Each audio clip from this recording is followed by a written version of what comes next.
Hello again, University of Washington. This is for EEP598 Fall 2020 for the SDR Sensor Lab for Professor Mamyshev here at the SEAL Sensor Lab. We're going to be going through the evolving notes here. Yesterday I already reviewed parts 1 and 2, and I'll go through that very briefly. We're going to step through basically going to the evolving notes section 3, which will review the calibration of the sensor, how to, you guys are going to go through testing the sensor, actually, measuring the distance, measuring the desired distance minus the actual distance divided by the actual distance multiplied by 100. That will give you the deviation or the accuracy of this sensor. So let's go through the evolving sensor lab notes here really quick. The table of contents you see as of yesterday. We went through the introduction, the purpose of social distancing per the CDC to mitigate COVID transmission and also identify vectors for transmission.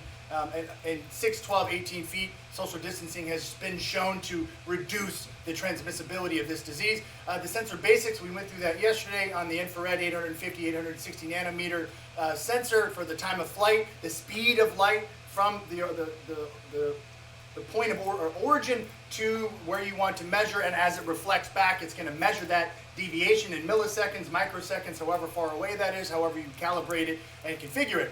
We'll also be testing the sensor performance here, which is what I will be reviewing today very briefly. You guys are you're going to be going through each one of these steps, which is very important because you need to understand how the sensor operates in different types of environments. And you will see that when you go test it outside, it's not going to get, it won't return 6 feet. It'll be more like 5.7, 5.8. And during the morning time and during the nighttime, you'll get different types of characteristics. This sensor has been designed for an indoor use only. It's more or less like it doesn't have a global shutter for camera systems, so it's better utilized inside, but it's good for you guys to understand how you can utilize it outside in different social environments. And we'll be going through testing it on the ground, testing it wearing the sensor, the angle of detection, and changing the calibration and recalibration. So what you guys actually see here is this desired distance, actual distance divided by actual distance times 100. That is the formula you'll be using for each one of these subsections, 3.2, 3.3, 3.4. And then I showed you yesterday how to recalibrate the device by essentially holding this button that you guys can see here. You'll hold that button. Once you have the power cycled off, you cycle the power on, you hold it for 10 seconds, you'll hear 3 beeps as illustrated in volume 1 video, and then from that point you'll have a purple light. You want to focus it at something that you want to calibrate on, and that'll be your distance for the calibration. You do that facing up, facing down, and facing all the way around. But I will very briefly go through section 4, loading starting code onto the sensor. I will not load the code into the sensor, but I will go through the C51 compiler. I will briefly review C code and where in the C code certain parameters and variables that can be modified. We're hoping that you guys will do it to change the LED, to change the vibration timing, to change different parameters for distance. If you don't want red and yellow and orange for your urgency colored LEDs, you can change the order on that. That'll be kind of fun for you guys to go through and manipulate and modify.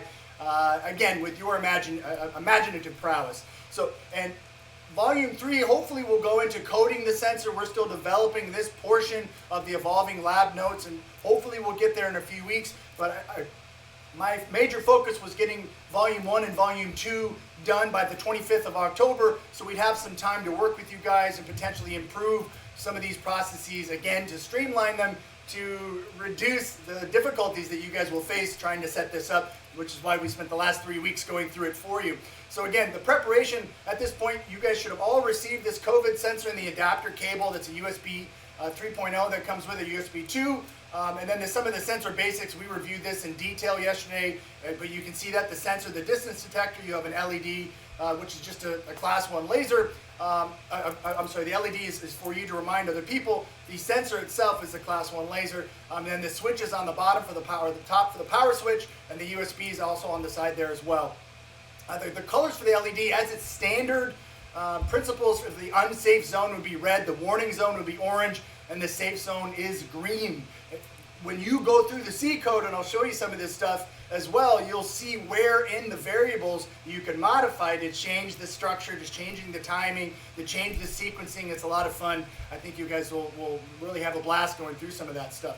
But again, the sensor is very small, right, guys? So it's really only 1.5 by 2 by 0.25 inches, and the weight's about 0.6 ounces. So it's designed to be easily clipped onto your clothes or a variety of types of different objects, fixable, dynamic, static, for different types of purposes, again, for internal uses mainly. So the first thing you guys will need to do outside of getting comfortable with the device after volume 1, I hope that really helps you. That was the major purpose for that.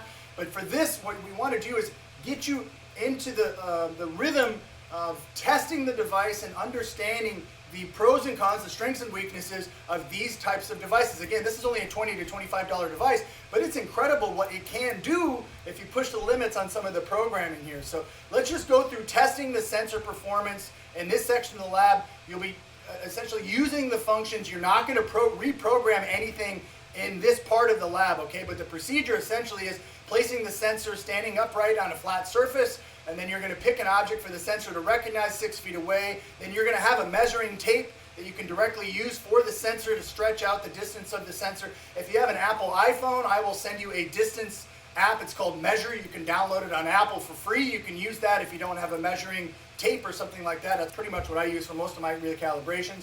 And what you want to do is essentially switch the located on the bottom of the sensor to observe whether it beeps and the color of the flashing light.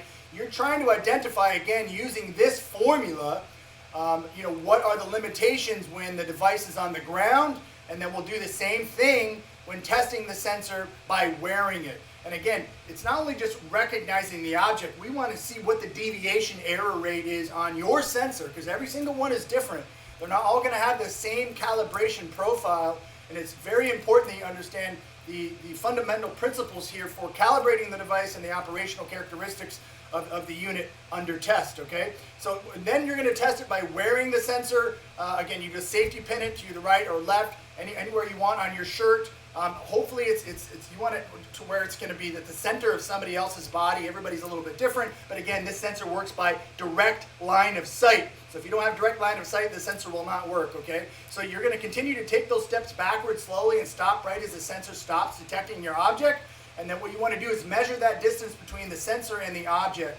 And you're going to use that formula that I briefly already kind of discussed here for you guys to take a look at. And again, the testing the angle of detection, it's the same kind of thing. You're going to choose a clear object to use as the focus and ensure that your environment is not cluttered with any other objects that may interfere with the line of sight for the infrared. It's got to send it out and it has to receive it on the other side of that channel. And you're going to go through these step by step. I've already done this, and we're going to help you go through, but this is the simple part of essentially going through these procedures to understand when it's on its back, when it's on you, depending on the angle of detection, the resolution of the device changes. So again, that's very important as an engineer to understand how these systems are working, and so we can optimize them and use them more efficiently and to increase the utilization of the device out in the field. And yesterday I showed you 3.5, which is recalibrating the device by holding that button, cycle power back on. You hold it for 10 seconds. Then after 10 seconds it flashes purple. You'll choose your calibration distance and your target, and you press it again, and that should be complete. This should be very easy for you to understand after watching volume 1. And again, this may take some time for trials and testing. And don't get frustrated if you don't get it on the first, second, or third try. We're here to help you. We're a team, so we'll endeavor to empower you with our skill sets and expertise along the way. So don't feel bad, especially when we get to the coding structure. So this part of the presentation, let me have a little coffee here. I think I need it. I'm going to need it. So this part's very important because this is the structure of this video.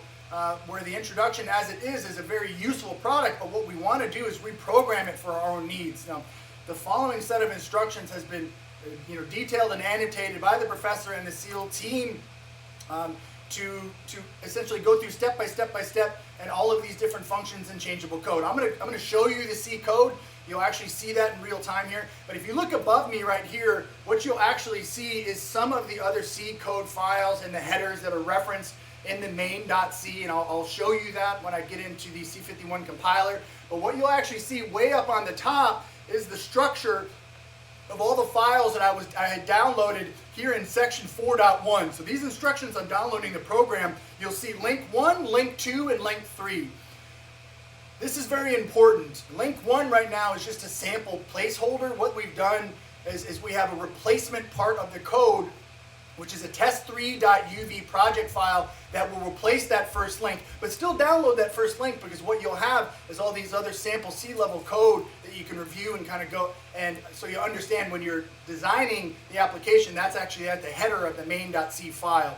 So step 1 would be to download the UW demo, but again, we replaced that with test3.uv project file, so we will send that to you. Step 2 will be to download hold on, where are we at? Yeah, we're actually going to download the C51 compiler from Kel. That'll be step 3. You're going to right click on that, and that'll be Kiel UVision 5, and I'll show you that here in a moment. And then you're going to rename the exe file, or the ex file, to exe. If you don't do that, you won't be able to install the Kiel software itself, okay? So this is actually what it should look like for you when you have everything set up. Just download everything to a sample file. Again, this one is not going to be utilized, but it needs to be in the subfolder. This is going to be your test setup file. This is how you're going to rebuild, modify within the Kiel C51 compiler. That is the file you're going to modify, okay? And this is the software that we're using, the application. So you need to install that first, and then when you open this file, it'll open it in the compiler. I hope that makes sense. I just wanted to go through this very, very simply and very briefly so you understand that on the C-level compiler, okay? So now next what we're going to do is actually jump in to the C code, and I'll show you some of the areas that you can modify. But first, before I do that, what I want you guys to see is in the upper, on this side over here, you see an infrared stream. And what I've actually done is designed an application that is very, very similar to what we're doing. It was actually in volume 1 as well, but you guys didn't see it because it was in the depth stream for the light imaging detection and ranging sensor that I was using yesterday. But I did the same thing. This is a little bit easier. So this is an infrared stream here, and you can actually see the distance for me going all the way back. But the premise is exactly the same. It's the time of flight. It's utilizing the speed of light, 2.98 times 10 to the 8th, to understand the time that the sensor sends a signal and receives a signal and how far away that object is. So I really, truly hope that this visualization up here helps you understand that premise. Now let's jump in to the C code structure, and I think this is going to be really, really helpful for everybody because without doing the compiler stuff like that, it can be a little difficult to understand like where exactly you need to change certain parameters and exactly where they are and why it's important, within the system here. So in this specific area of the software, so this is the Kiel compiler system, and we're following through those same exact steps that we had before. But now what we're doing is, if you come here, this is that main.c file. Once you've opened up that project test file that we sent you guys, which is a replacement for the UW demo subfolder, this file right here is going to reference all these headers here. Now the structure of C programs, you'll have a header to include basically a bunch of other different types of programs, like in Python you're pulling in NumPy and different types of headers and references that allow you to structure and change the code to your liking. Then you'll have a main, you have a lot of different variable declarations, you have a body and a return here, which is exactly what we see on this particular system. But when we want to open the Kiel system, let's go ahead and actually jump in, and we're going to modify, we're going to come down to the bottom here just a little bit. And there's an area on the code I found this morning and identified for you guys, and as you go through here, we're going to highlight it. So we're going to highlight this area of the code. Yeah, that's pretty good right there. Let's come up just a little bit. Now, why is this part of the code important? Well, if you can reference this, what you're actually seeing is you're seeing a speaker delay. You're actually going to see the vibration delay and time. So when you have the sensor device, you can have, vibration can be boom, or it can be boom, boom, boom, boom, boom, boom. So you can change a lot of these different parameters right here in this part of the code, but you can also modify, as you can see here, some of the calculations for range in millimeters and feet. You can change this. Now this is a sample algorithmic formula that is standard, but you can modify this. But again, here's your distance measurements for your range. So if it's less than 6 feet, you're going to set it to this color, LED number 3. If it's less than 7 feet, you'll set it to LED number 2. And if it's less than 8 feet, you set it to LED number 1. So it's really cool when you look through C code, right? Because just like understanding another language, when you go to the bottom, now you're going to see in the bottom, we'll have a bunch of else-if functions here, which are essentially identifying which LED, referencing that other code which is above it, which LED will turn on else if